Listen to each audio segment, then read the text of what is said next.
If you really want to improve your driving technique, you cannot just ask someone to tell you when to brake or when to turn. You have to learn how the car wants you to drive it. You have to learn car handling techniques, and that's where I excel at. The Motor Racing Checklist is the work of my life, currently with 2,000 drivers registered, and here's the thing, if you don't improve in 30 days, you get your money back. So give it a try. If you have any questions, just send me a message. I'm always available to answering these questions. This course is made for high-level drivers. If you're a beginner, you're gonna use it for a long time because all these concepts will help you right away, but the more you improve, the more you understand them, and then you're able to squeeze every concept to the limit, and you're gonna gain precision to be able to apply them in a very subtle way that most people don't even notice a difference in your driving. But those are the small things that make you improve a tenth per corner, and then if you just add up those tenths, you realize you're 1 second faster than everyone else. Give it a try. If you have any question, just send me a message.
There we go. Hello everyone and welcome to beautiful Summit Point Raceway. We're coming to you live from the heart of West Virginia, where the BiS F1600 Championship is ready to light up the third round of the season, right here on Pit Road Productions. Nestled in the rolling hills, Summit Point's legendary main circuit is a 2-mile proving ground of speed and skill. It's a 10 technical turns from the high-speed carousel to the nail-biting entry into turn 1. Promises plenty of drama, and these drivers are more than ready to deliver. For decades, this track has been the stage for unforgettable side-by-side battles, and today it's set to be for yet another thrilling chapter. We've got a packed grid, an electric atmosphere, and the perfect venue for wheel-to-wheel action. So grab your seat and hold on tight. It's time to go racing at Summit Point. Well, hello everybody and welcome to Pit Road Productions. Welcome to the BiS F1600 Championship. My name is Daniel Zippy Salmon. I'm going to be one of your commentators this evening. And joining me in the booth is going to be Reese Southpaw Gardner. He's going to be joining me on the commentary. Hello, Reese. Nice to see you. Bearded as always, my friend. And on the controls, we're going to have Mr. Christian Hill. Oh, tell you what, Christian, Yeah. Christian, I am so sorry, Reese. Reese, I tell you what, why don't you tell us off to a good start, ladies and gentlemen. I just called a commentator the director. Why don't you tell us a little bit about what we got else coming on here? Oh man, we've got some very interesting runnings around this circuit because Summit Point is a track that pretty much everyone on the field should be familiar with. But if you're not, let's talk about it a little bit. Welcome to Summit Point Raceway, a true gem of American motorsport and a track that demands nothing short of perfection from our drivers. Tucked away in the stunning West Virginia countryside, Summit Point is where skill meets strategy and where the brave take their shot at glory. From the tight technical challenge of Turn 1 to the sweeping carousel, this circuit is all about precision, focus, and nerve. The action kicks off with a dive into that critical first corner where inches will make the difference, very heavy braking zone. From there, it's a rhythm game through the S's, easy to get an off track on the exit, before the drivers are tested by the long back straight and the heart-stopping braking zone into Turn 10. It's fast, it's unforgiving, and with the draft in play on that front straight, the racing will be nothing short of spectacular. Tonight, the BiS F1600 Championship drivers will push their machines and themselves to the absolute limit, chasing every tenth of a second in the pursuit of victory. This is Summit Point Raceway, and it's ready to deliver a racing masterclass no matter where you started. That is absolutely right, Reese. And I couldn't honestly agree more. This track is going to be for lack of better words, an absolute belter. As we can see, the track map is up there. But I'll tell you what, let's take a look at the schedule that we have here at the BiS F1600 Championship. And as you can see here, we are on round 3 at Summit Point. Next round will take us over to Detroit on December 4th with Mosport, the BiS home track, on January the 8th as we enter 2025. Phillip Island is round 6 with Bathurst, definitely a very popular one here at BiS, is for round 7. And then personally, my favorite one of the bunch in this schedule, Road Atlanta, closing us out on February 19th. But Reese, tell you what, why don't you go over the race details for this evening? Yeah, so for this evening, it's pretty much the same as every other round of F1600s so far. 15 minutes of open qualifying that the drivers are approaching the end of now. And we have 10 lap races, 3 of them to be exact.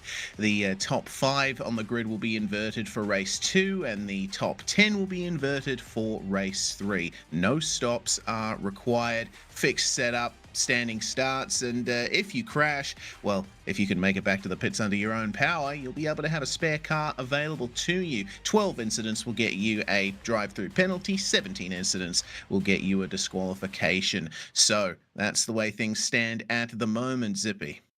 Oh, absolutely, and it's definitely glad to see that spare car. Obviously, Mike was thinking of drivers of my caliber when that was arranged. But tell you what, let's take a look at the points so far as well. As you can see, Roger Sieber is currently leading it on the driver's side with 120 points. Mike Broomhead, series admin and founder, only 8 points behind. Don't get me wrong, still very close at the start. Matthew Murphy very prominently close in third, and then it gets a little bit more spread out. We've got Richard Swindells. He's having a very good time for a senior driver of 58 years old, I believe he is. Absolutely razzing him for that last week. He's there in fourth with Brady Clapham in fifth. As we have a look at the team side of it as well, here we go. Reboot Racing, definitely power in numbers there. What was it, 4 cars they had in one race? Nose to tail for 1, 2, 3, 4, Reese? Was that right? Yeah, indeed. Yeah, Reboot Racing are certainly the form team in this season, aren't they?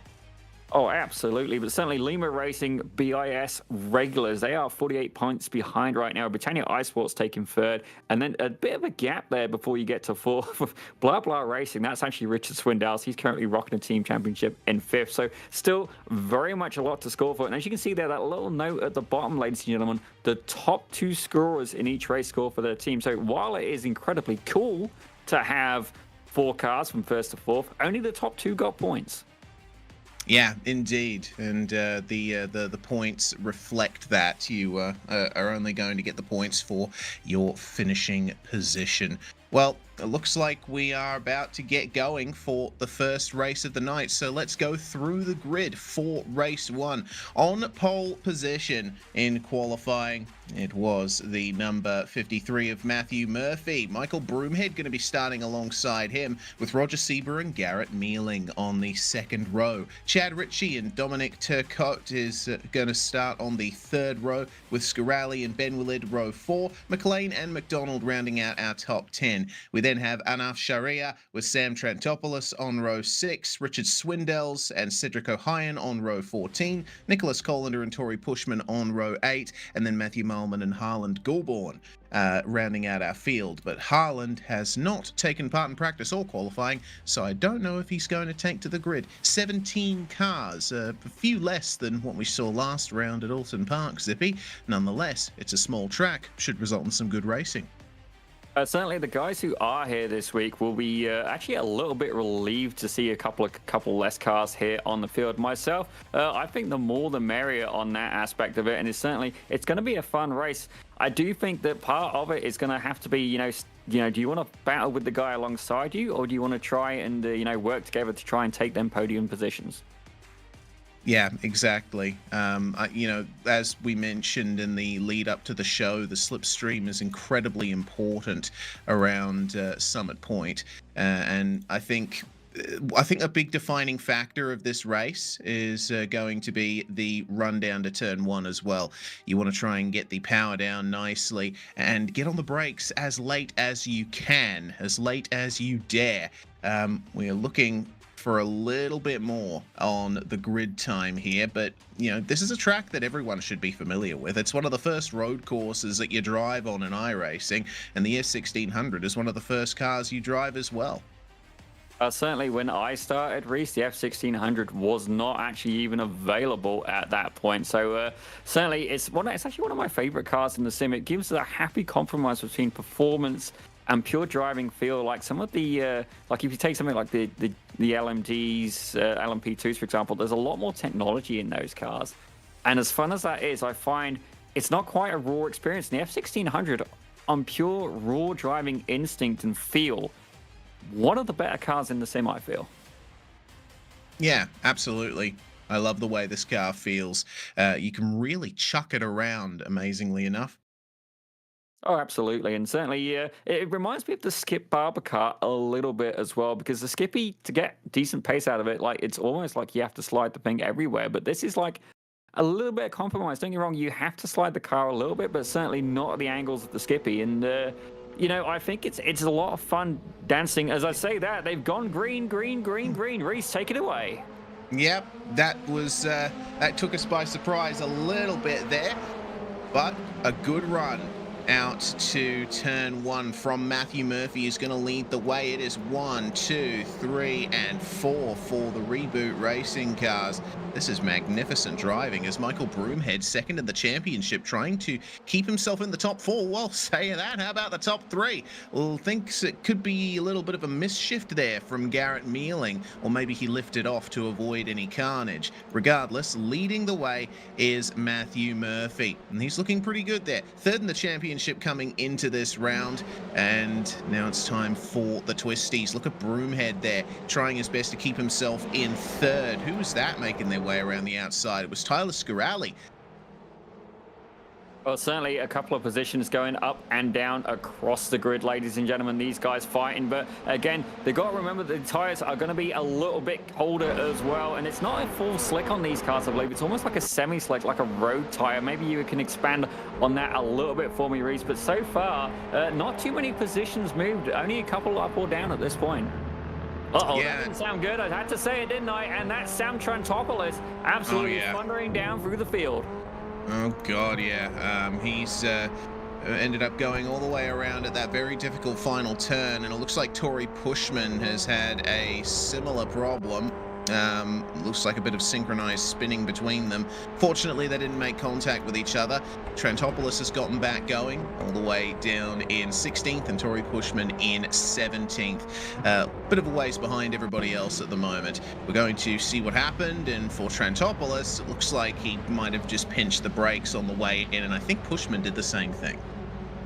Oh, actually, from what I can see as well, Pushman did an absolutely fantastic job avoiding hitting that number 87 car of Sam Trantopoulos. So I've got to say, despite being at the back of the grid now, absolutely fantastic evasion there, not something to be underrated. But here's your points leader we're watching right now. That's Roger Sieber. He's currently back in P3. He'll be looking at making a move. Actually, all 3 championship leaders are currently in the top 3, just in a reversal order. Broomhead stuck in the middle as always, but Murphy in third going into this race. Sieber in first.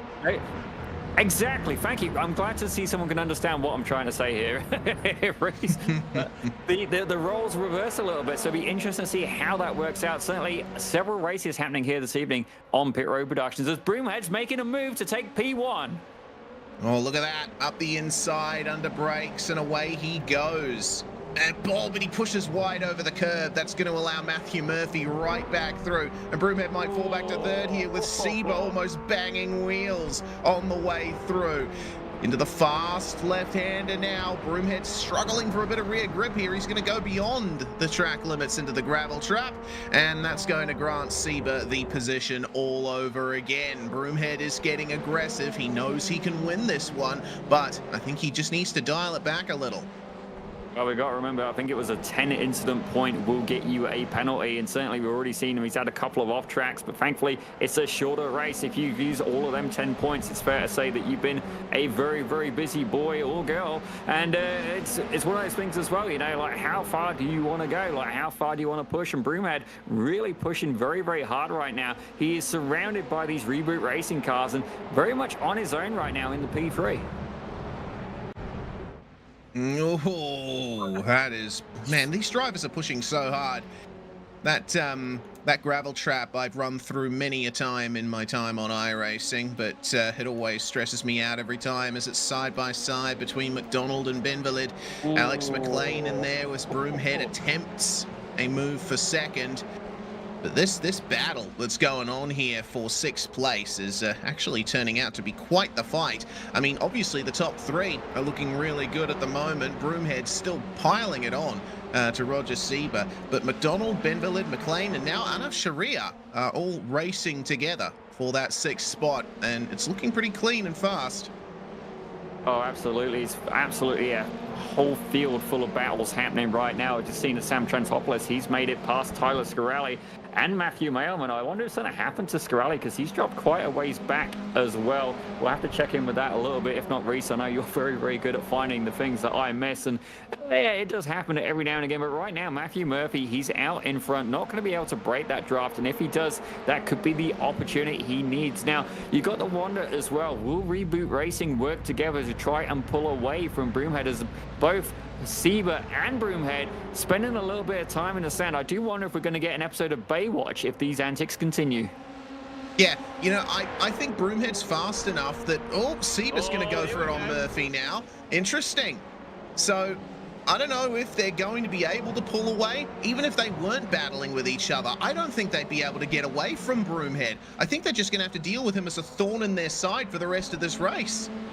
Well, fuel is not one of the things that these guys are going to have to factor in, and certainly Broomhead in second, running a little bit wide there again. We're going to have to try and keep an eye on the incident points. I'll have a look to see if I can see just how many he's got right now. Actually, from what I can see, he's currently rocking 3 incident points, so it appears that the track limits here are actually quite generous at this point. But currently our hard charger is the number 216 car of Mark McDonald for Rust Racing, I believe, in with 4 places up, currently sat in 6th place. Yeah, good stuff from Mark McDonald. You can always count on him to be a factor in these races. Remember, he actually, I think he won one of the races at Brands Hatch, didn't he? Yeah, I believe he did actually. Yeah, Mark McDonald has had actually incredible pace. Not had the best of luck, but certainly we've seen him around here at BIS a little bit, certainly on and off. I believe he's a family man and thus has commitments there. But I see smoke in the background, but Broomhead is the focus of attention right now. We really should... there we go. Let's give some camera time to Richard Swindells, who sadly... Actually, I think he's got a different face on the side of his car today. No, I haven't been able to take a close enough look at it. Looks like the incident that happened at the last turn happened in front of him, and it was the... Actually, no, it was Richard Swindells. Oh, good lord. A little bit of a slide on the way in, obviously a bit of an unstable rear end. And actually looks like there was a car in front of him that had the same kind of problem. I'm wondering if it was Nicholas Colander in the number 5. No, it wasn't. It was... May have been Dominic Turco. He's currently showing us down 6th position, so certainly something has happened. No, it was McLean. Alex McLean. Oh, McLean was it? Okay, he's currently up in 8th and in a pack right now, so that's good news for him. But as you can see... Broomhead! Broomhead! Oh, no! What on earth has happened to Michael Broomhead? Fighting for the lead, and he's had an off. Somewhere, somehow, it was contact. He just got into the lead over Matthew Murphy, and they interlocked wheels. Broomhead made heavy contact with the tyre bundles. He's going straight into the pits. He has to take repairs. Oh, this could be very, very detrimental for his championship at this point. Certainly, with the inverse grid, he's going to have to work very hard. But you see John Bemberlid back there. Actually, who's that? Matthew Mailman. Oh, yeah. no. That last corner definitely catching a few people out. I think the weight transfer must be a lot more prevalent than a lot of these drivers are quite tuned into. I mean, it's certainly... you know, you do apply a good bit of brake just to try and get a bit of weight on the nose, but it appears to be that maybe, you know, a bit more throttle perhaps. Like, I'm not sure, but these guys are all certainly... oh, no, here we go. That's where... Oh, my.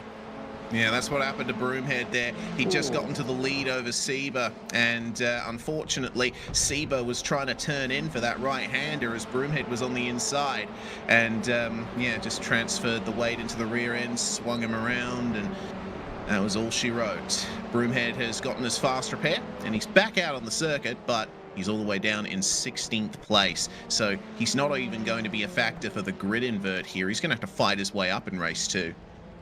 Oh, very much so. As he's going around a dead car of Tory Pushman, definitely representing one of our sponsors there, Rogue Energy, and you can see that's Matthew Mailman looking to try and make a move on Pushman as well. But right now, all of the action seems to be happening, not just with the top 3, but if you look about John Bemberlid as well, there is a bit of a battle going on there. Actually, who's that now in 4th? Here you go, John Bemberlid making a move up on the inside of the 69 of Alex McLean. Who's McDonald! that now? McDonald's gone off. Wow, looks like everyone's having some kind of issue here today. So, not ideal. I'm going to see what happened here, because Mark McDonald and Alex McLean, they had their own separate incidents, and it looks like McDonald lost it coming into turn 1. It's gone wide. Oh, dearie me. It's gone wide. That's 2 places, 3 places back now. And a lot of activity during this race. McDonald's had another spin.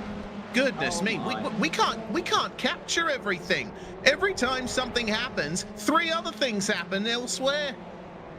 Well, certainly these guys seem to be a little bit unstable today. I'm wondering what's got them, you know, so loose. I mean, generally very, very responsive and very, very tame. Certainly Brands Hatch actually was a little bit less dramatic than we expected, but I guess these guys are making up for it here at Summit Point. Certainly the low risk, high reward strategy not paying off unless you're, well, I guess unless you're Reboot Racing, currently leading the top 4 once again, but only the top 2 drivers will score points for the team. Roger Sieber currently leading the championship. He's in 3rd. Matthew Murphy in 3rd. So the biggest thing for them is Michael Broomhead being back in 15th, as it looks like Dominic Turco has just managed to make a move on Nicholas Calander.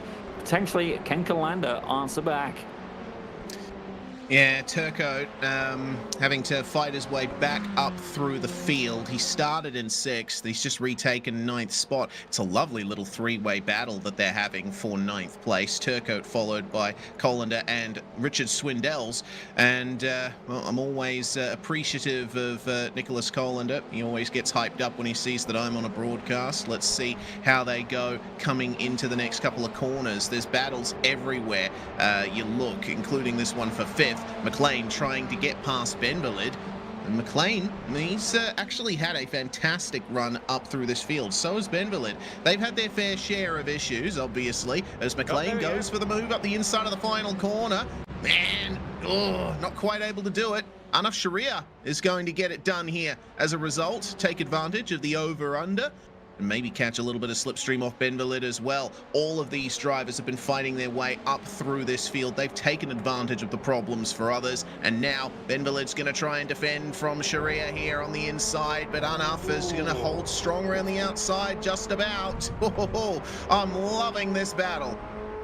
Absolutely fantastic battle. I've got to say, it was a little bit of smart tactics there by the number 21 car. You can see that he absolutely moved that car, positioned it just to make sure that, you know, McLean couldn't force it into a 3-wide scenario. And right now, McLean kind of hung out to dry in the 69 car. Oh my gosh, that was close. Almost had contact there. There was a line of 3 wheels between 2 different cars. Bemberlid able to survive and drops back into 6th place, but that could have been carnage. I think McLean was thinking the same thing, and absolutely, understandably so, backed out of that a little bit, expecting to see chaos.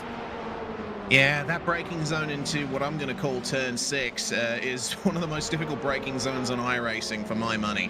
You know, you're going almost flat out through the fast right-hander before you're immediately getting on the brakes and trying to slow down for a double hairpin, basically, compared to the rest of the circuit. You know, it's amazing whenever someone gets through there cleanly, because more often than not, I've seen things go wrong. It was a great move by Sharia to get the position, and now Ben Valid's going to try and come back here round the outside of turn 1. This is what Sharia did last lap. Ben Valid's giving him a taste of his own medicine, it looks like. And you can see not only that, Ben Valid able to stay side by side with Sharia is stopping McLean from being able to make that move. McLean got a lot of the pace, but not able to really do anything with it. He's trapped behind these two cars, so all he can do is apply pressure, and certainly that is exactly what he's doing right now. Ben Valid, he's going to be on the inside. Shanair going to be on the outside, and now the roles are reversed. I thought they were going to go free wide for a second. Ben Valid there for Britain Racing, holding on with all of his might. And now Sharia on the inside, I'll say that now, on the outside, Summit Point absolutely delivering. What incredible racing. That's fantastic. They almost banged wheels, but they gave each other just enough space and not a millimeter more. Through the final corner then, Ben Valid with the outside line's going to have the run on McLean there. And look who's joining the party, Cedric O'Hyan and Dominic Turcotte.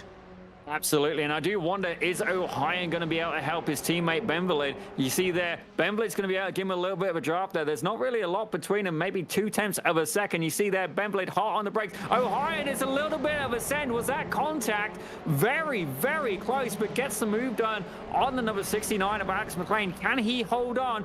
Remember, it's a top 5 invert. I believe I've just heard somebody go around as well. Nothing on the radar yet, but certainly some interesting sounds as they're dipping their toes in the sand. Man, Ben Valid, he's got a bit of an advantage over Sharia for that coveted top 5 as McLean now falls to 9th spot. Turcotte gets past him here and we'll have the... Oh, around he goes. That's a shame. Final lap. So for Alex McLean, that's the worst time for that to happen. Our leaders, meanwhile, are approaching the final corner. The 1, 2, 3, 4 for Reboot Racing was secured some time ago. Matthew Murphy is going to be the one leading them home here as the checkered flag flies. Brilliant stuff. I gotta say, these guys are really showing off with the formation, but let's get back to the battle for that 5th place. That is going to be the one that's going to be high priority for the invert grid. Currently, I believe it's John Ben Valid leading that, and you can see there the guys using the draft as much as they can. Somebody going sideways at the back. I'm not sure what that was about, but Ben Valid able to grab onto that P5, and Nicholas Calander, I think it's doing a little bit of automotive gymnastics there. So we'll have a look at the full results in just a moment. Still 4 cars yet to cross the line. Broomhead yet to make it over. There you go, Broomhead's over. Scarali is now over. And now Mailman and Pushman, just the last 2 cars to come across the race. Certainly a little bit of bad luck there for Mark McDonald, Mike Broomhead. Scarali, we're not quite sure what happened to him. Certainly we saw, I think maybe one incident, and Mailman and Pushman at the back of the grid. Race 1 winner, sadly not today, sir. Sadly not today. That was a Brands Hatch, I believe. But let's try and get them results up for you in just a moment. But Reese, I gotta say, what an absolutely fantastic battle. Yeah, fantastic fighting all the way through that race. Malman's just crossed the start-finish line, so it looks like the results are now official here from race 1. 12 laps is the race length here. We apologize for the slight error on our graphics at the start, but man, all it took was 12 laps for Matthew Murphy to take the first win of the night, and he will finish ahead of Garrett Mealing and Roger Sieber on the podium. Chad Ritchie making it a 1, 2, 3, 4 for the Reboot Racing team. Just take that top 5 and flip them, and that is the top 5 for race 2. Ben Valid has pole position, and well, from there on back, they're going to start where they finish, Zippy. Absolutely. You can see Cedric O'Hyan was there in 6th. Richard Swindells took 7th. Nicholas Calander in 8th, with Sam Trentopoulos able to recover all the way back to 9th. Mark McDonald took 10th, with Broomhead able to recover all the way up to 11th. Tyler Scarali, so the 2 Britannia iSports drivers, in 11th and 12th, respectively. Anaf Shaharia, it's telling me he's in 13th. That seems interesting. Yeah, actually, there must have been an incident at the end then. No, I think he might have exceeded the incident limit on the final lap, and that Ah. might have added time to his race and put him outside. That's unfortunate there for Arnaf because he put on a great show for us, being right in the midst of that battle. Arnaf, Dominic, and Alex McLean all getting black flags in that race. Well, now everything resets for another 12-lap race, and I tell you what, John Benvalid is going to have all of the pressure on him here. He's going to have all 4 Reboot Racing drivers behind him, swarming him on the way into this first corner. Oh, absolutely. It's going to be a very, very busy race start. And I think the biggest advice I would give anybody doing this is remember that the tires are cold. Despite the belief that you can win the race in the first corner, it generally doesn't work out right. You got to weigh up the pros and cons. These guys as well, these guys, these girls, these fantastic racers, you know, they are generally very, very sportsmanship, you know, orientated. And don't get me wrong, they want to fight, but it is a very, very clean league as well. We don't tend to put up, for lack of better words, we don't put up with BS around here at BIS. So there you go. There's the new motto. I'll have to run it by Mr. Broomhead. No BS. Good timing because we're about to get the start. All right. Let's see. Am I feeling lucky? Let's go for it. John Benvalid is going to be on the pole. Chad Ritchie in second and Seba in third. And away they go, ladies and gentlemen. Away they go. As you see there, varying degrees of start. Suddenly some of these guys using a clutch and a manual shifter as well. And Benvalid very keen to defend that inside line. You can always see Seba. He's closing up as it looks like Ritchie's trying to make a move on the outside. Yeah, but Benvalid's going to protect the inside line through turn 1. Slightly better exit for Chad Ritchie, though. He put the power down beautifully. Summit Point turn 1 is one of those corners where if you're on the outside, it's not the end of the world. And Ritchie will go for the lead into turn 2. No, he won't. Oh. They're both going to go off, both of our top 2. Ritchie's in the wall. Benvalid wasn't going to let him by easy. And oh my goodness, the drivetrain is broken there for Chad Ritchie. I don't even know if he's going to make it back to the pits from here. I believe the song my mother would be singing right now is "There's Three Wheels on My Wagon." That is certainly the case for Chad Ritchie in the 888 machine. It's fair to say he is, for lack of better words, pooched on this occasion. But Roger Sieber is going to be very happy with the outcome because he is currently up with teammate in first and second and earned a good haul of points. Matthew Murphy in third. As we see here, these drivers absolutely trying everything they can to try and make some moves. It looks like actually a lot of close battling. If I look back, there we go. Mike Broomhead's just managed to make a move on Matthew Mailman. Alex McLean looking to make some moves as well. Here comes Mark McDonald. He's going to join his Rust Racing teammate Nicholas Colander at the front of this pack here for 5th place. Don't forget, the top 10 are going to be inverted for race 3. So we need to keep an eye out on all of these drivers as Colander goes off at turn 1. Absolutely bottled it into the braking zone, and he's going to fall outside the top 13 as a result. Meanwhile, up the front, the Reboot Racing guys, they've made their way into the top 3, all of them. Cedric O'Hyan is now the Lima Racing car chasing them. Well, I certainly would not want to be the guy taking on 3 people there. He's got 1 versus 3, but don't get me wrong, it's not necessarily a contact sport. As I say that, I believe something's happened with Dominic Turco a little further back. I've just seen him drop through the order a little bit. It says he's driving slowly and Sam Trantopoulos, so we'll have to check a replay in a little bit. But Broomhead's doing quite well. He's back up to P10. He's trying what he can. I say up 1 position. Currently, the big mover of the race is Alex McLean in the number 69 machine. Yeah, up into 8th spot. I've just taken a look at what happened there for Trantopoulos and Turcotte. Actually, it looks like Trantopoulos missed the braking zone and went into the back of Richard Swindells. And unfortunately, Turcotte was stuck around the outside. That happened down at, again, what I'm going to call turn 6 here. Have a look at this on the replay. Here is Turcotte on the outside, in they go, and a bit of contact there. So slight damage for both Turcotte and Trantopoulos there. The Swindells, I guess, as well, getting an F1600 parked in the place you generally have a prostate exam, but, well, at least if you're an F1600, that is. But certainly, as this battle goes on, Murphy's starting to pull away from the pack very slightly. He's got that gap up to 0.4 per second, but as we have a look at Richard Swindells, I do wonder, I believe he's changed the person on the side of his car. I think Mike Broomhead may have been put on there. I don't think it's me. Yeah, it's always hard to tell.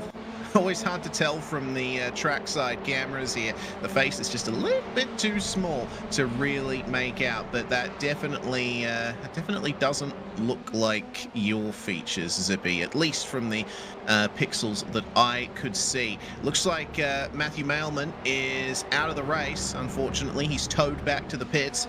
Something has gone very wrong for him, as there's likely going to be a change for second spot here. Actually, no. Looks like the Reboot Racing second and third place cars are going to stay in line here. They're working together as O'Hyan flinging it into turn one. He's got Scarali and McDonald right on the back of him here. Well, I'd say on the back, Scarali's decided he wants a piece of that action and is trying to make his way up through the field. Perhaps a temporary truce between these drivers could be advantageous. As you see, Mark McDonald in the mix as well. 2 wide, almost 3 wide there for a second. Mark McDonald looking to try and make a move up on the inside. Not yet able to get it done, but he's going to be on the inside of this next turn. Tyler Scarali on the outside. These guys using all of the track. O'Hyan trying to one away. Oh dear, definitely have a little bit of a speech issue going on today, and I'd like to say it's because I've been drinking, but that's sadly not the case. Just me, I guess. But O'Hyan really benefiting as these guys battle on, able to pull away a very slight gap, but he's going to need more to break that draft. Yeah, he certainly is. O'Hyan a bit too far behind the Reboot Racing cars to really get the slipstream benefits, so he's still going to have to keep an eye out for Scarali and McDonald here. Here comes McDonald in the slipstream. Absolutely love Summit Point. The racing that you get from this place is magnificent. A bit of a bump draft for McDonald there, pushing Scarali into a potential over-under here coming through turns 1 and 2. O'Hyan trying to hold strong here, but he has got a double-pronged attack from these guys, as that's a little bit of a technical issue there for O'Hyan, and it looks like a technical issue for our broadcast PC as well. There we go. As they go side by side through the sweeping left, and Scarali is going to grab 4th place, but we will see that O'Hyan might have the inside here. No, Scarali's going to defend. That was very good car placement from the number 15. Absolutely, and you can really see the car sliding around a little bit. He is absolutely asking for everything he can out of those tires, and these drivers, again, very experienced as well. And actually, both O'Hyan and Scarali, I guess BiS veterans, O'Hyan being the most senior, and actually a real-life radical driver as well. You lucky guy, you. And I believe he may be involved with Auto Eclectic Motorsport as well, but don't hold me to it on that one. Yeah, that's what I love about BiS. We have a great community of drivers who have experience in the real world amongst our field here today. Here comes Mark McDonald, though. He's got the inside run here into turn 1. How late on the brakes does he dare to be? He actually gets alongside Scarali in the process, and he's going to get 2 for 1. What a move! Oh, I'd say that Scarali is fighting back already, and I've got to say, McDonald leaving a lot of space there for Scarali. Myself, I'm quite aggressive when it comes, to racing. I'm quite aggressive. You can see there Scarali looking to try and make a move, but he certainly left a lot of space. Myself, I would have tried to force the rival car as far over to the track as I possibly can, and certainly we're going to see that a little bit there. Just a little bit. It's obviously quite a skinny track. There's only so much you can do, but certainly you can manipulate the drivers around you to try and basically give them a more inferior line through the corner. Yeah, Summit Point's one of those circuits where that's really beneficial, you know, particularly through this section they've just exited. You know, it's a flat-out series of S-bends in these cars, but it's so important to get the racing line right, and also try not to run too far into the gravel trap on the exit of the final corner there. You got plenty of tarmac beyond the curb to use, and Scarali has made great use of it. He's going to... Oh, I thought he would get it done on McDonald there. Well, you say that, I'm watching the battle happening in the background as well as McLean is having an absolutely epic fight right now, and several drivers are here going hard at it. McLean trying to take on the car ahead of Dominic Turcot in the number 73. Yeah, this is a great battle, and we can't forget that this is effectively the battle for race 2 pole.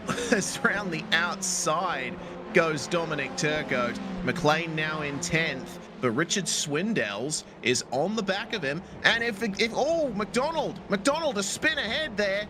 Oh lordy, that's going to put Richard Swindells in the box seat for pole for race 3. Well, he is definitely going to be very, very happy about that. And the poor guy, despite running in a team all on himself, all on his own, and I imagine the paint choice has something to do with that. We're going to have to work out who he has on the side of his car. Maybe we'll drag him in for an interview a little bit later just to, and not tell him about it, we'll just drag him in. I mean, I'm that kind of nice, but I see as well that Tory Pushman has pit on lap 5, and Roger Stevens also made the fastest lap with a 1:14.959. As you see Dominic Turco trying everything he can. He's going to have to defend from Alex McLean on this occasion, as these guys are going side by side as well. This is a battle for the lead, actually, for the lead. Yeah, all three of them looking to get that top spot. Yeah, we've still got a few laps to go, haven't we? McDonald, that was a solo incident. No other cars involved, unfortunately. He ran a little bit deep as we keep our eyes peeled on this top 3. Mealing definitely wants a piece of all of this. Matthew Murphy, though, will try and hold the outside line through this section. A lot of grip available around the outside through these hairpin sections. And if you're Roger Sieber, I mean, you're just looking for a gap, aren't you? Looking to try and find a way through. Keep the throttle pinned to the floor as best you can through this section. The straight effectively starts on the exit of the right-hand S, I suppose you could say, hairpin. I don't even know. It's a bit between an S-bend and a double hairpin, that section of the circuit. Regardless, the final corner is upon us on this lap, and it didn't look like the best of runs through the turn there for Murphy. They're going to continue in the slipstream here. He goes defensive on the way into turn 1. Can Garrett Mealing get to the lead? Can Roger Sieber get it done as well? There's a lot of respect between these teammates, but when they want to have a hard race, they certainly put on a show.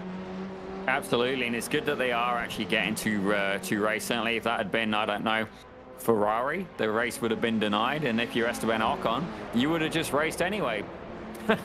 Guess the best way of putting that. Not that, don't get me wrong, Formula 1 drivers, very talented individuals, but some of the stuff you see maybe a little bit questionable at times, and taking out your own teammate is never going to make you very popular, and certainly something that I may have inadvertently done in some league races. But needless to say, these guys are doing a great job. Reboot Racing 1, 2, 3, Britannia iSports 4 and 5, Lima Racing 6 and 7. I say that Reboot has just managed to move one more place up, and that is Dominic Turco and John Benvelet. These guys are side by side right now. Let's see if we can get a camera on them. Gonna say the lead battle's going on, and here we go. To Benvelet still fighting everything he can. He's going to be doing not only trying to attack onto the back of Dominic Turco, but defend from the 69 of Alex McLean, with Richard Swindells there hovering in the wins in P10.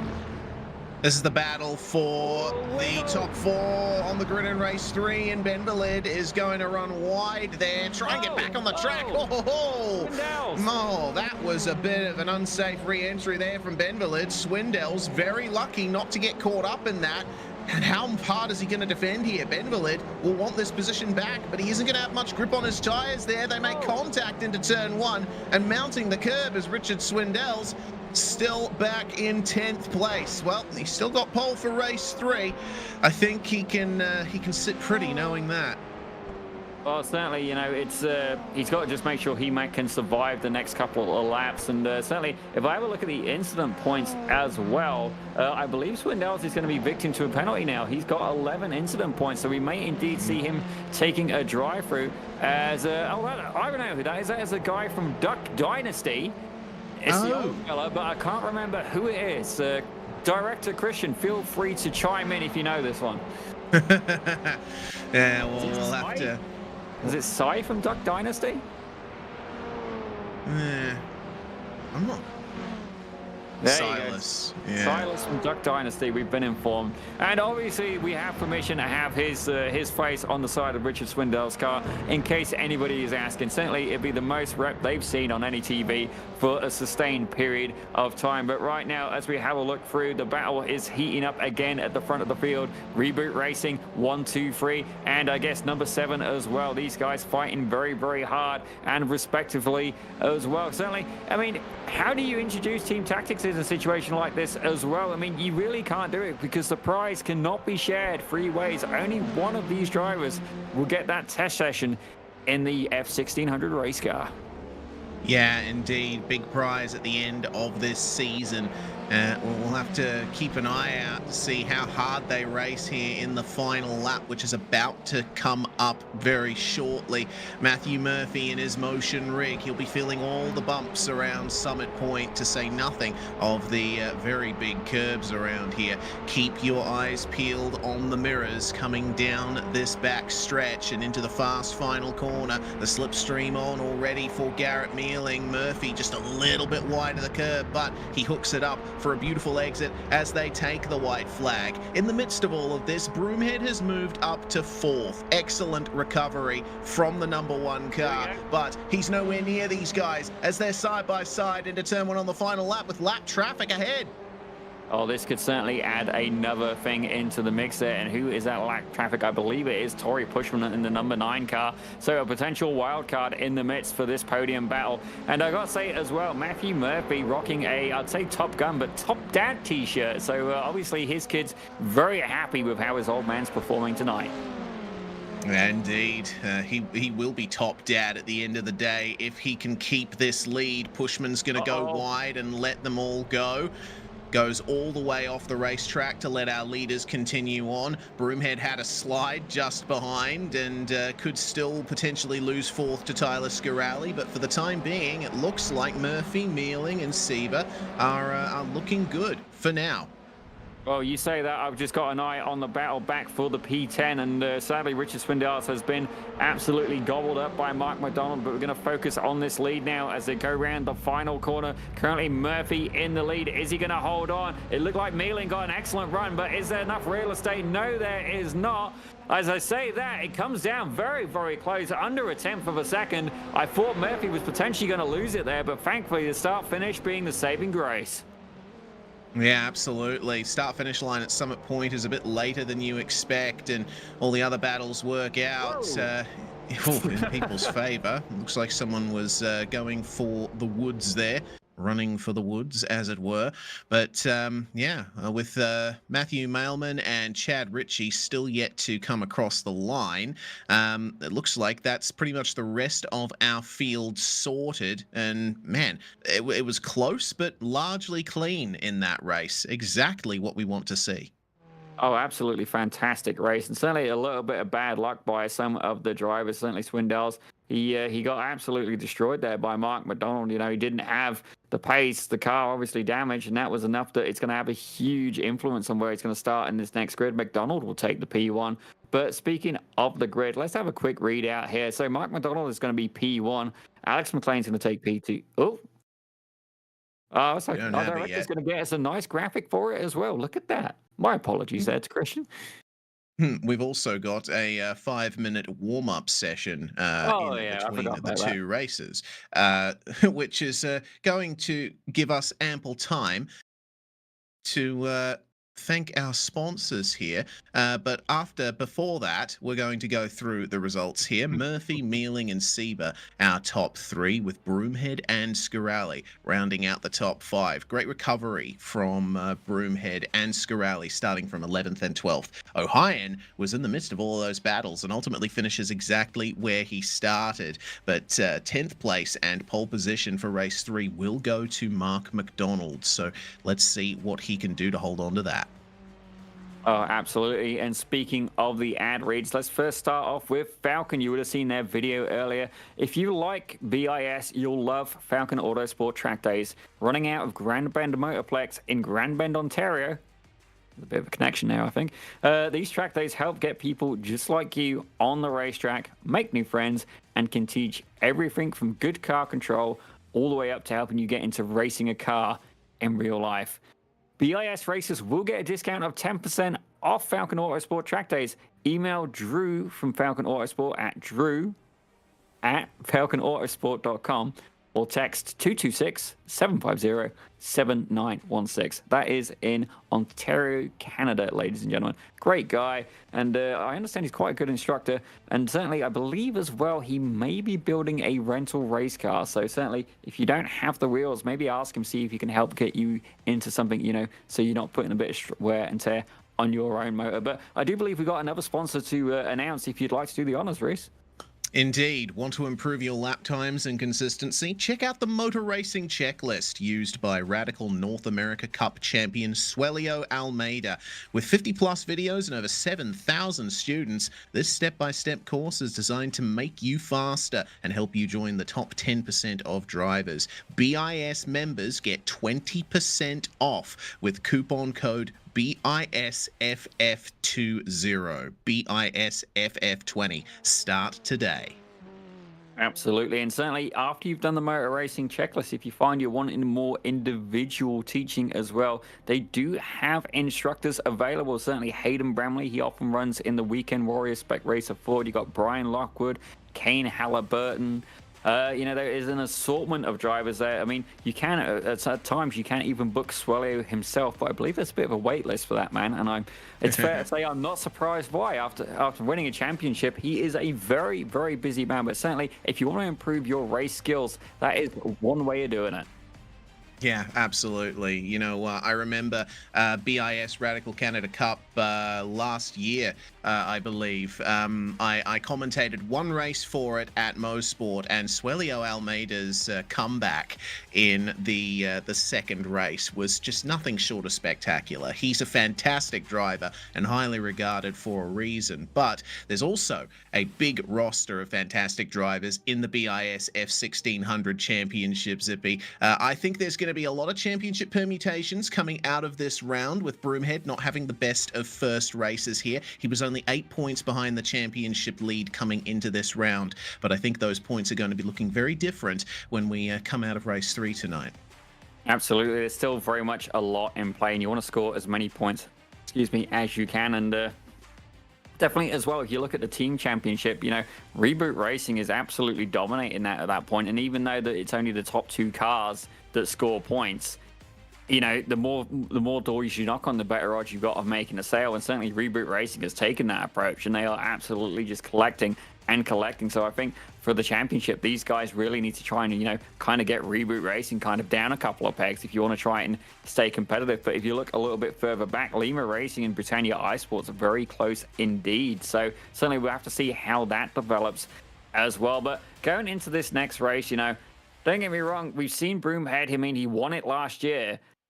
I do wonder if he can do it a second time round. I mean, don't get me wrong, as a league admin and organizer, I feel kind of, you shouldn't win your own series, but don't get me wrong, it's legit at this point, and I'm not too sure. I think Seba's got a really good chance, and certainly having the teammates to support him, I think that could be what really, helps him get it across the line. Yeah, I mean, Broomhead, I know what you mean. Winning your own series is sometimes a bit, okay. But Broomhead, Broomhead is just a fantastic driver. What's he going to do? Slow down on purpose? We got to roast him at some time as well. I mean, it's part of the furniture. And we're going to get ready for the grid now, I'm told as well. That's good. We got our Broomhead roast in for this week. That's I feel complete now, and certainly when he watches the stream back, I'm sure he'll be thrilled and face palming at the same time. As we see Mark McDonald, he's going to get that pole spot for us racing in first, with Alex McLean in second. This could be the break that he has really needed. As we have a look at third, we're going to have John Bemberlid joined by Dominic Turco. Fourth, we're going to have, fifth, Cedric O'Hine. So Lima Racing moving up quite the grid, third and fifth today, with Tyler Scarelli alongside in sixth. Michael Broomhead's going to take seventh, with Roger Sieber. That's basically one of his biggest rivals, alongside in eighth. As we have a look at ninth, you've got Garrett Mealing alongside Matthew Murphy. So Reboot Racing certainly very well packed together, taking up the 8th, 9th, and 10th position, with Richard Swindells rocking the side Duck Dynasty paint job today in 11th, with Nicholas Calander in 12th. As we have a look at 13th, Sam Trantopoulos and Matthew Mailman for Lima Racing close out that row. And as we move on back, we've got Chad Ritchie. Certainly had that incident early on. He's back in 15th, with Tori Pushman in 16th, and Anaf Sharia will be taking 17th, with Harlan Goldboon, if he is indeed here, in 18th. Yeah, it looks like Harlan Goulbourne is not taking to any of the starts here tonight, so we're going to remain with 17 cars on the grid. Now, Sharia, his form in race 1 was fantastic. I mean, yeah, he did exceed the incident limit and got a penalty as a result, but I'm sure he'll be able to fight his way back up here. He seems very quick at Summit Point tonight. Regardless, McDonald has the pressure on him. He won one of the races at Brands Hatch at round 1 in wet conditions, and so he's certainly got a lot of experience on board when it comes to winning races. But we're going to be finding out in just a few seconds, Zippy, who gets the run into turn 1. The revs will be rising in just a few seconds. Suspense from these drivers. That's one of the fun things about a standing start. Are you ready, Reese? I am indeed. Let's get going then. Revs rising. It's all about dumping the clutch and getting it going. Little puff of smoke from everybody as we get things going here for race 3. Mark McDonald gets a nice consistent start. Same for Alex McLean. No one getting a massive advantage off the line there. Coming into turn 1 we go. Mark McDonald's going to hold on to the lead. Side by side between Ben Valid and the 73 of Turcotte. They're going to spin in front of the whole field. And Scarali gets involved. He's tumbling up and over. And there goes Adaf Sharia clambering over Turcotte as well. Chaos at the start of race 3. Well, that wasn't just a murder on the dance floor. It took out half of the establishment at that point. Multiple casualties involved. The EMTs have been called, and thankfully everybody is okay. That is the perk of sim racing. But you see these guys already continuing to battle hard. Lima Racing really making use of the team tactics there. It's going to be Lima Racing versus Reboot Racing, as that is the 157, I believe, 197 of Garrett Mealing making a move up the inside, and Sam Trantopoulos trying everything he can to hold off the 53 machine. How's the run up from Chad Ritchie as well? He's already gained 9 places into 6th. He took great avoiding action. Obviously did make a tiny bit of contact on his way through the chaos at turn 1, but he managed to find his way through and has gained a ton of places. He's now up into 5th. This is fantastic stuff as Turcotte has managed to find his way, unfortunately, into the pits. No surprise to see that. He's not had the best of runs here in race 3, getting involved with that side-by-side contact. In the midst of all of that, Scarali and Broomhead have found themselves falling down the order as well, and they're both coming into the pits with big damage. It's an absolutely disastrous points day for Britannia iSports as a result, but Rust Racing's Mark McDonald still leading the way as Chad Ritchie tries to keep Richard Swindells behind him for the last position in the top 5. Well, not only that, we've got Nicholas Calanda. He's Rust Racing. He's up in 3rd, also up 9 positions right now. So absolutely fantastic for him. Alex McLean separating 1st and 3rd. But these Reboot Racing guys are going to be trying everything they can. You can see McLean applying as much pressure as he can to Mark McDonald. Now, let's be real. Mark McDonald's certainly not a slouch. And in iRating, he should have this as a slam dunk. But McLean, certainly a little bit of false advertising, perhaps. This guy has definitely got more than 1,761 iRating talent. He is doing very, very well, and the draft will be beneficial as well. So McDonald is really going to have to work hard. And not only that, they've got a 3.5 second gap over P3. So a nice buffer there. If these guys can race clean, they'll both be on the podium. Yeah, they certainly will. Alex McLean trying his best to keep in the slipstream. It's pretty easy, frankly, at Summit Point and in these cars. The slipstream is very strong. And for the moment, it looks like Nicholas Colander is keeping up with Roger Sieber there, as it looks like that was Garrett Mealing that had an off in turn 1. Is there damage on that car? Was there contact? Sieber was running, Mealing was running in 8th place at the start of the lap there. And it looks like an unfortunate botched pass on Cedric O'Hyan. Just lost it by himself on the inside. A little bit of collateral damage. He got hit by one lemur and then took out another, albeit inadvertently. And I do wonder as well, maybe we can get a replay of that turn 1 incident. We need a couple of views from now. Oh, who's that? That's Trantopoulos. Trantopoulos is stopped by the side of the circuit. Oh, no. All right, well, he's gone back to the pits there. Looks like, yeah, Trantopoulos was the car that that was collected by Garrett Mealing there in turn 1. That's a real shame. It looks like Anaf Sharia was involved as well. So, oh no, Sharia actually involved in a separate incident there.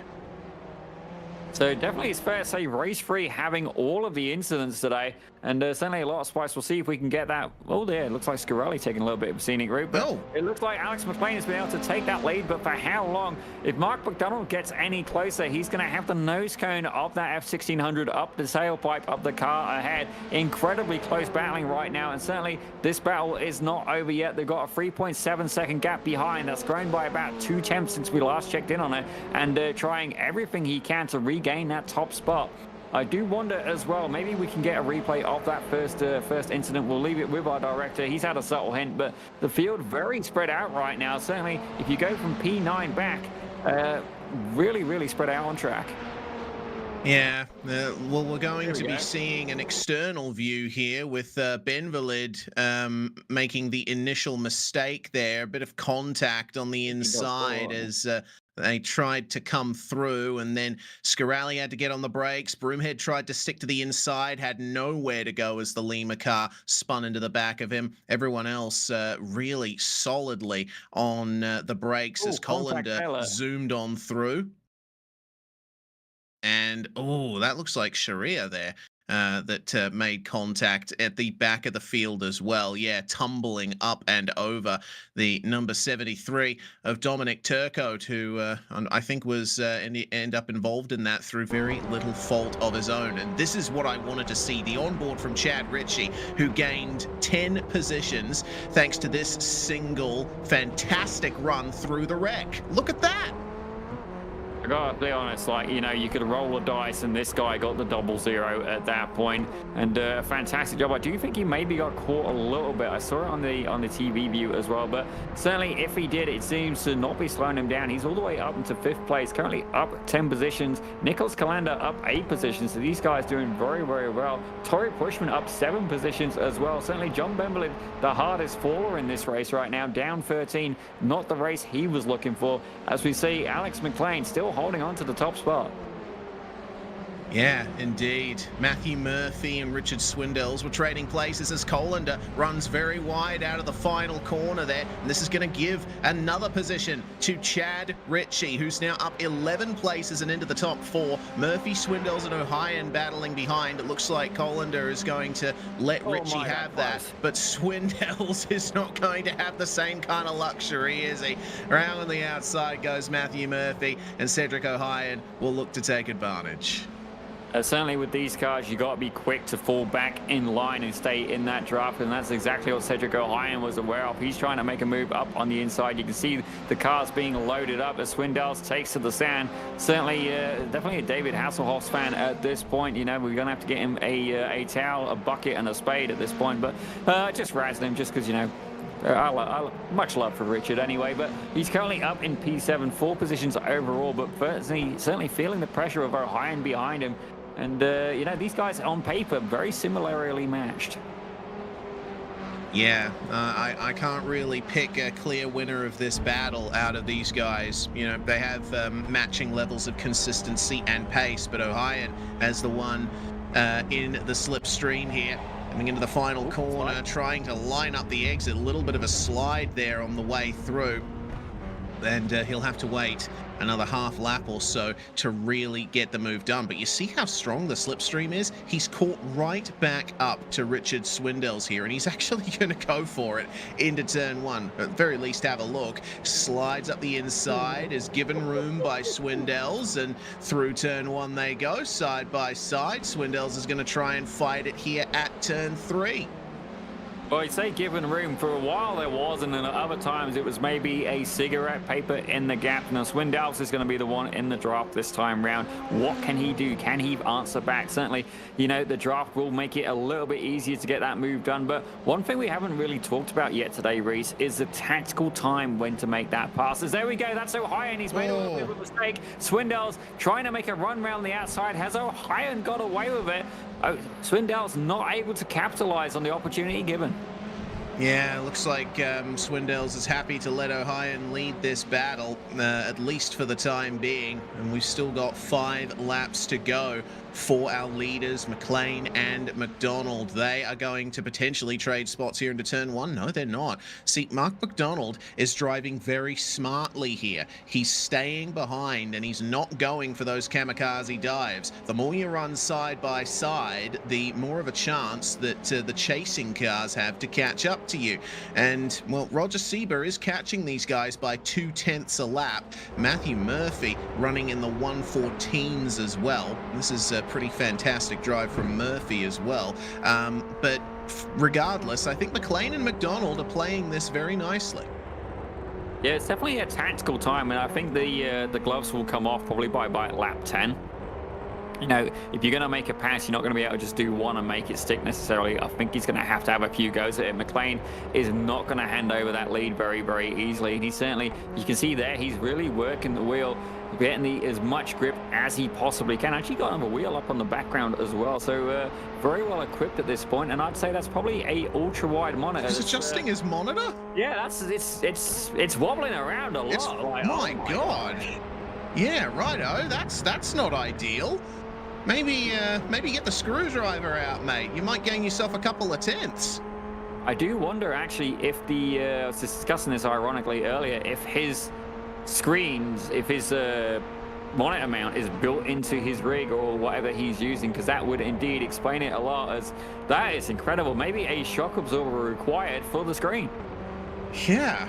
Goodness me. Well, regardless, McLean, it doesn't seem to be slowing him down all that much. He still leads this race from Mark McDonald, and McDonald is not going for the pass just yet. I mean, they have the advantage over Sieber, don't they? Sieber was still faster than the both of them on the last lap, but he's not catching them at a fast enough rate to be with them by the end. He's still 3.5 seconds behind the leader.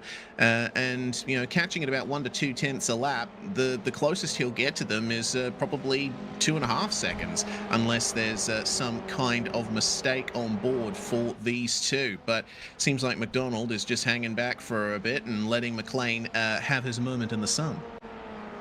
I think it may be a tactical decision as well, as we're looking at another battle going on. It's between Richard Swindells and Cedric Ohio. Now, Ohio managed to make his way by a few laps ago, and sadly, Swindells not been able to quite keep the pace. He's dropped back to about 0.5 of a second. He's going to want to try and close up that gap as much as possible. It's 0.5 at the start of the straight. Let's see just how powerful that draft is. It's 0.5 at the start. Going into turn 1, let's see if he can bring that down some more. 0.5. Can I see 4 4 now, so about 1/10 of a second a lap. He's really going to have to put the work on if he wants to get back up into 7th place. Yeah, certainly will. Ohio's been holding strong, and actually looks like that was Swindells' own fastest lap of the race there on that previous run. Ohio keeping it nice and strong there in P7. The only battles are this one, the one between Ritchie and Murphy for 4th, and then the battle for the lead between McLean and McDonald. The field is really spaced out. Broomhead running down in 13th place, and Dominic Turcotte, Sam Trantopoulos and John Benvalid off the lead lap. Anaf Sharia retired some 9 minutes ago. So we've lost quite a few cars from this race and from the lead lap at the very least, but still fights going on here with 2 laps to go for our leaders. Alex McLean and Mark McDonald will be just biding their time and really get the elbows out on the final lap, I think. Well, one thing these guys are going to have to keep in mind as well is I've been keeping an eye on the incident points, and right now there is a couple of drivers that are skirting the edge of that penalty. Cedric Ohio's got 9 incident points, as does Garrett Mealing, as does Mike Broomhead, and Matthew Mailman there on 8. So a couple of drivers there, Garrett Mealing as well on 9. So a couple of drivers there really on the edge of getting that penalty. I believe it was 10 incident points for a penalty. So certainly one little off track, one little touch, and it could have a absolutely catastrophic effect on your race. Cedric Ohio, he's dancing on 9 and dipping a wheel in the sand there, really pushing it to the limit at this point. This could be what Swindells needs to try and get that P7 spot. Murphy and Ritchie, meanwhile, the teammates of Reboot Racing, the start did not go their way. They lost 2 of their competitors from the top positions, at least.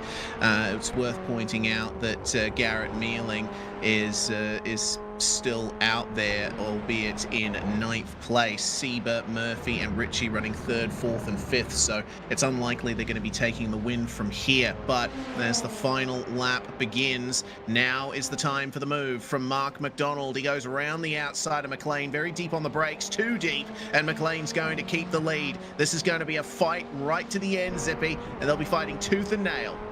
Oh, the gloves have come off, or in which case they've come on. Some of these guys do wear gloves to sim race, and understandably so. But Mark McDonald side by side with McLean, and he's got to work out as well. You know, I absolutely love this part about Summit Point, because you can be inside on one corner, outside on the next, and it just bounces back and forth between. And in this case, he's not even a little bit of a slide there, and yeah, still able to make a move up forward, almost side by side. As I say that, Sieber closed in on that gap, 2.1 seconds now. I can see why they've waited to the last lap, but really, if McDonald wants his position, he's going to have to pull out all of the stops.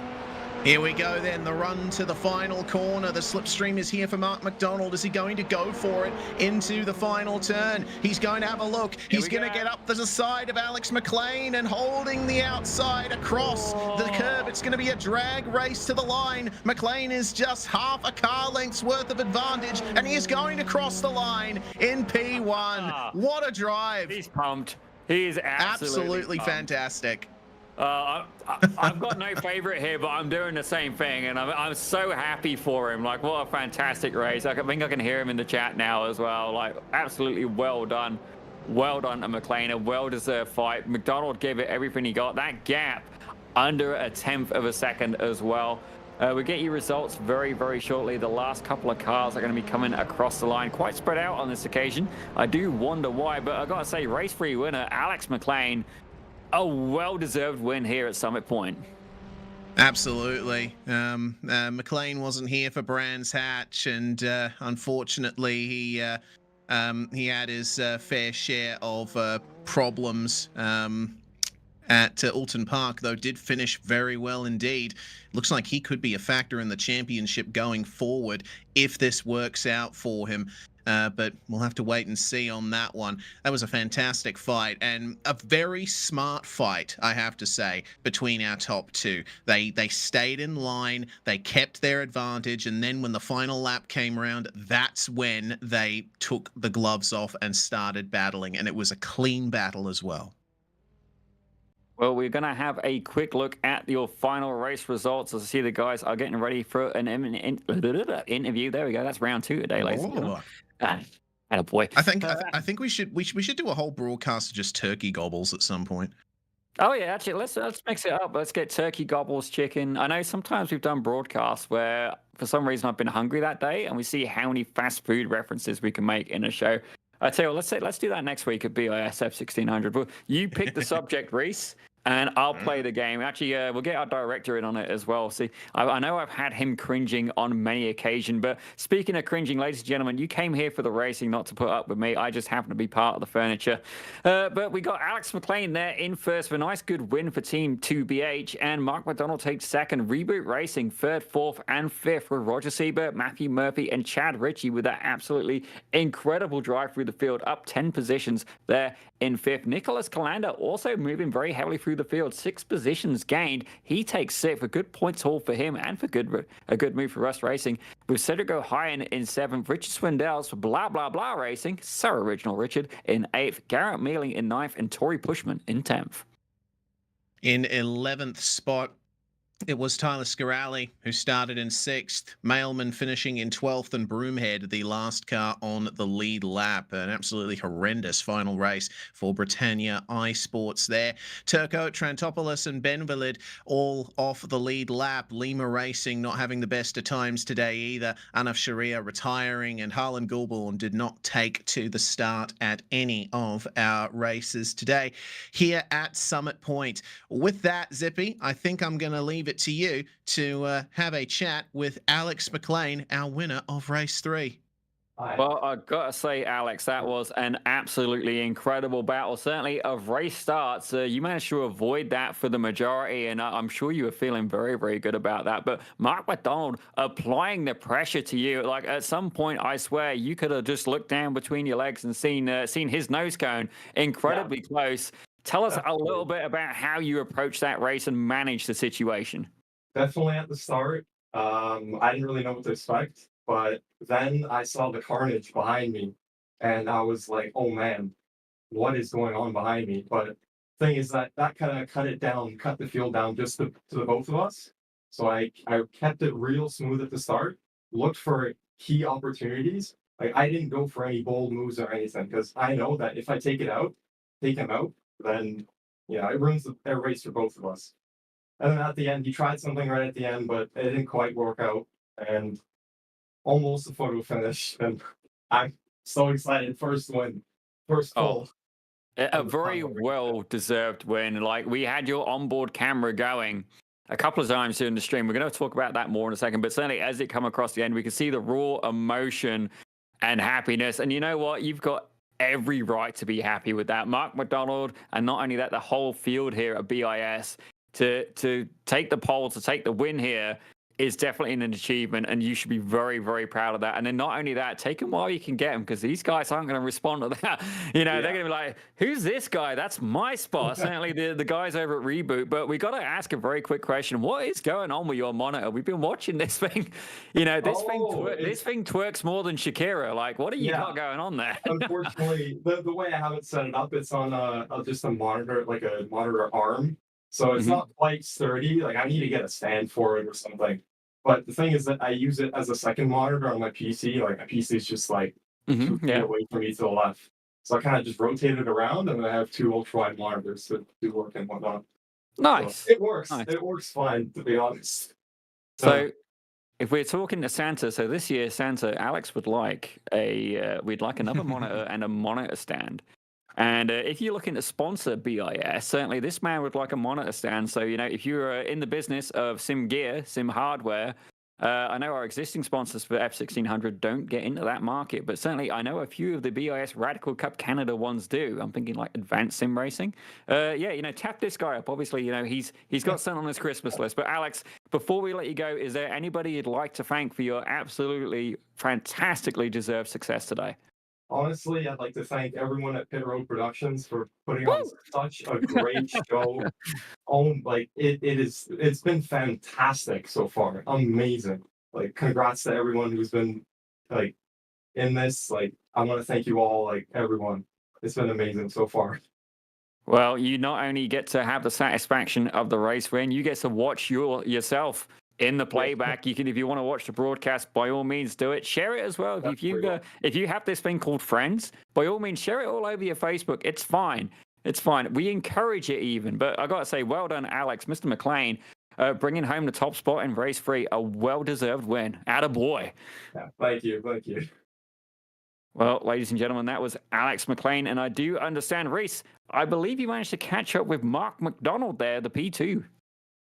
Yeah, indeed. Mark McDonald with us now, and what a battle that was with Alex all the way through race 3, Mark. You must be happy with how that turned out, even though you didn't quite get the top spot at the end. Reese, Zippy, I am shocked to be sitting in an interview booth. This was the worst, absolute worst. I want to shout out and thank deeply from my heart, flu shots and COVID shots, which I got yesterday. So I'm exhausted all day and like just the absolute worst. And I didn't get any prep time. So, I made this evening was just terrible for me because I got into, I imagine, you guys are like, Mark's going to catch up here. And then I make a mistake and I spin out and then my tires are cooked and all kinds of crazy. But yeah, we coming into the last race, I was like, well, I'm on pole and we'll see how it goes. And then mayhem ensued behind me. And, once Alex and I kind of got clear, I let him go past. And I was like, we cannot fight because I know how fast Roger is. I know how fast these guys are. If we, spend all race fighting, then we're just going to invite, a 3 or 4 or 5 car battle, which, sorry, it would have been great for the broadcast, but it's just not the smart way for me to end the night. So I just tried to tuck in behind Alex and give him kind of some small pushes down the straight and just wait for an opportunity. And he raced super fair and super tight at the very end. I think that we had, about as much. We probably could have gone one more second worth of battling before Roger was catching up to us. But I don't know. I'm gonna go to bed tonight wondering if I should have tucked behind him through the last corner and then tried to pull out in the draft and pass there. It was, I was literally like bouncing in my seat, like let's go, let's go, let's go, and just didn't make it. Well, regardless, second place on the board for you here at Summit Point, and you weren't here for the previous round at Alton Park, but your season got off to a great start with 2 wins from the first round at Brands Hatch in the wet and drying conditions. So things are still looking pretty good for you going forward this season. Next round, we go to Detroit. Belle Isle is going to be a bit of a tough one, isn't it? Oh, I don't know about that. I mean, are there any concrete walls in that one? Can I run into anything and break my car and owe my team $1 million? Come on. No, no, no. I mean, I'm obviously super thrilled with how the first round went, and then I had to miss the second round for some family stuff, kind of last minute.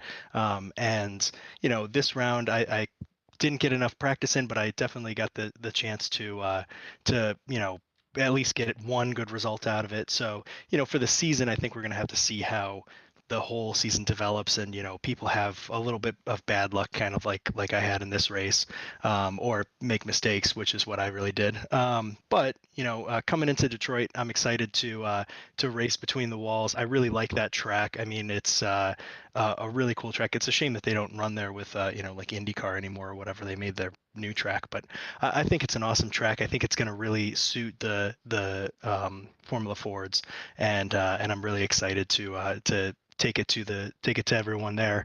I'll have to do more practice than I did for this one, so we'll see what that's what that looks like. Excellent stuff, Mark. Anyone you want to shout out before we let you go? Huge shout out to my kids. My daughter Emmy is turning 7 tomorrow, so she's super excited, and all 3 of my kids really helped out with every week that we have one of these races. They really help out with making sure they get to bed on time and helping out with mom getting them to bed and stuff. So so this one goes out to the kids. Couldn't bring home a win, but hopefully next time in Detroit we'll bring home a win for them.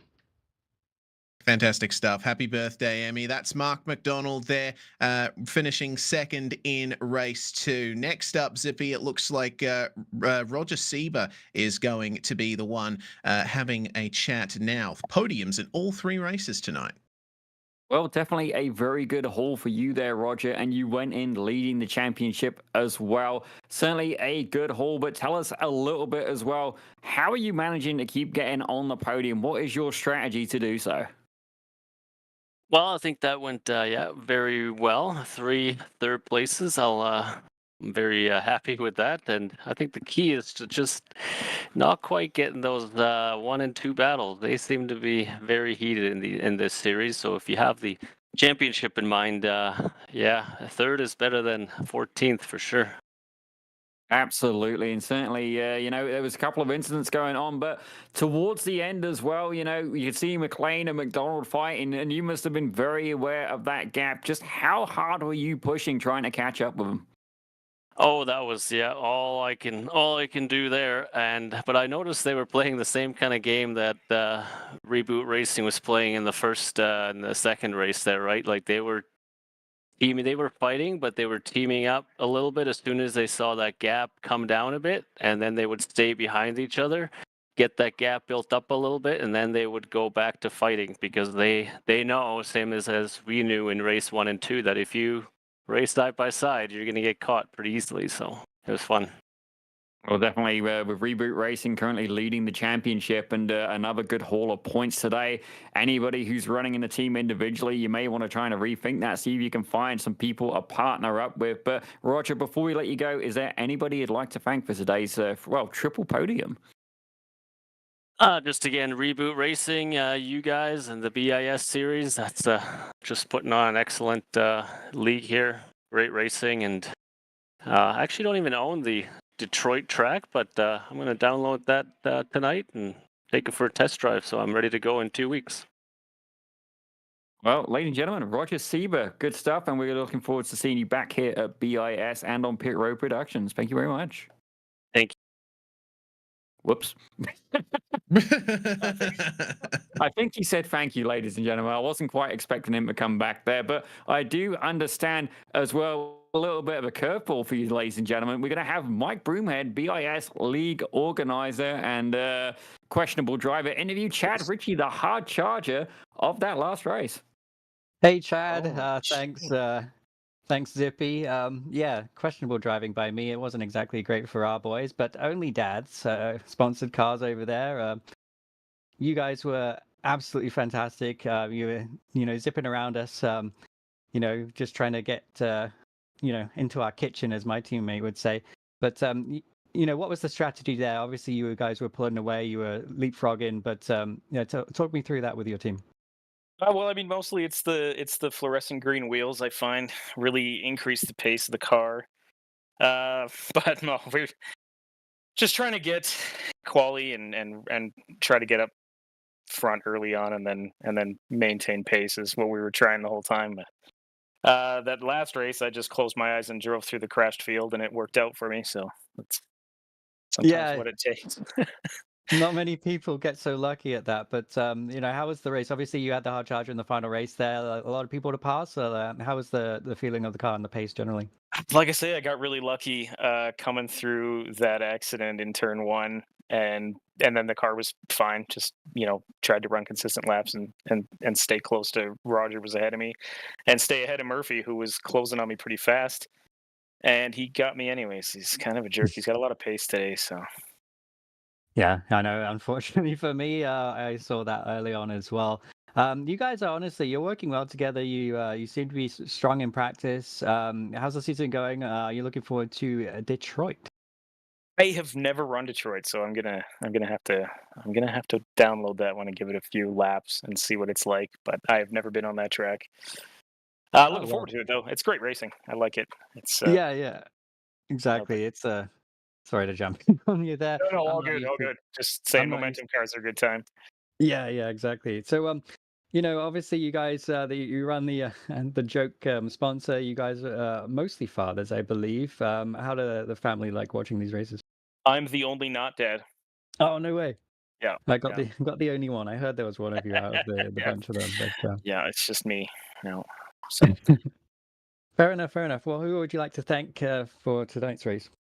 I gotta hand it to the team and hand it to Matt for making me think that buying a bunch of computer parts and steering wheels was a good investment. But and getting into actual racing with Matt as well is a good time. So thanks, Matt, and that's about it. That's all I got. All right, thank you so much for the competition. I'll try to get you back at Detroit. Perfect. Fantastic stuff there. Oh, tell you what, Reese, carry on. You had a thought. Keep going, sir. Oh, no.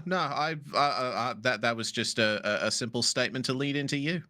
Oh, well, beautiful. I feel so special and for all the right reasons today. But ladies and gentlemen, what an absolutely fantastic evening of entertainment, close racing, and a little bit of camaraderie between teammates as well. Certainly we saw Reboot Racing have a very good haul of points. Britannia iSports certainly not so much, and a bit of variation here and there between. But ladies and gentlemen, you've been watching Pit Road Productions, and it's been the BiS F1600 Championship.